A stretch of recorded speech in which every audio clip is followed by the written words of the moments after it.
Well, now we come to knight e4 when white hits with e5.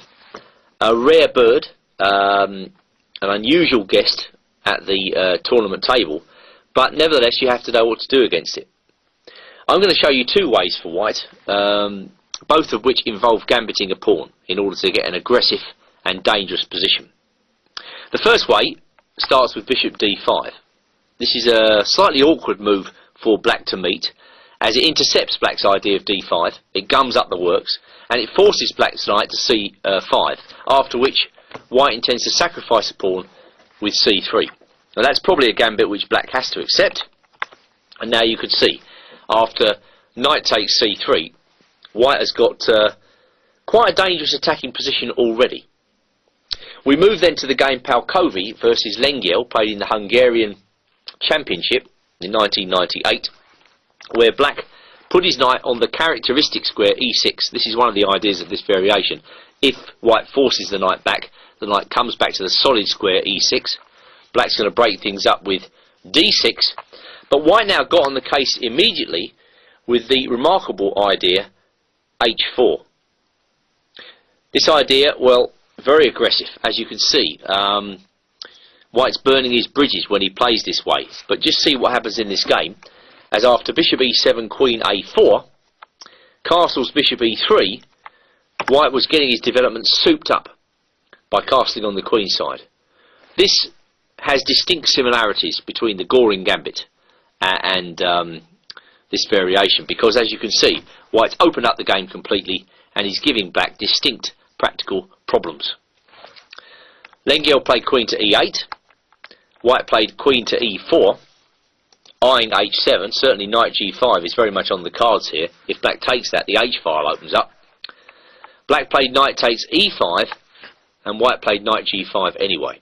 And he intended, after f5, to play the brilliant move here, knight takes e6. And what we're going to get over the next few moves is a clarification of the position.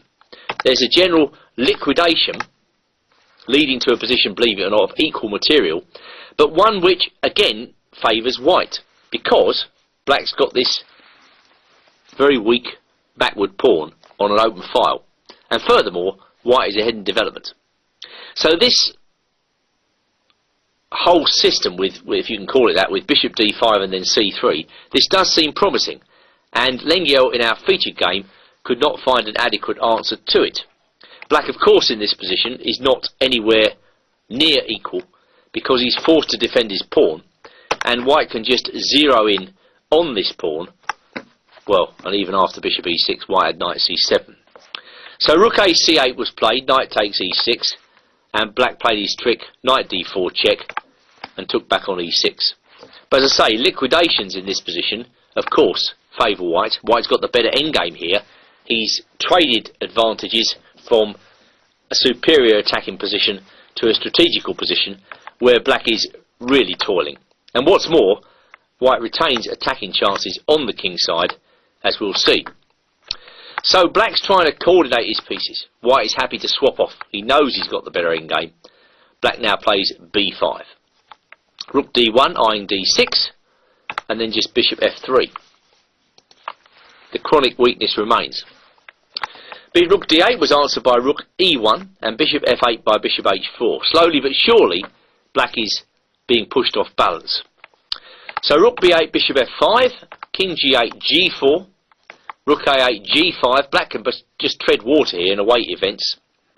Rook a8, rook b8, f3, and then rook a8. This is a really miserable experience for black. White was taking his time too. Bishop g3, rook d8, bishop h4. I think that Palkovi is enjoying this experience. b4, g6, h takes g6, h takes g6. And either black lost on time in this position, or he resigned. Certainly after g6, white's winning plan is crystal clear.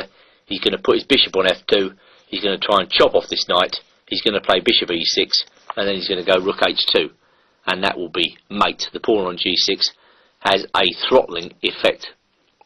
So the first way against knight e4, and one which I think will appeal to direct attacking players, is to gambit a pawn by putting the bishop in on d5 first, gumming up the works, and only then going c3. White certainly obtains very interesting attacking chances using this method.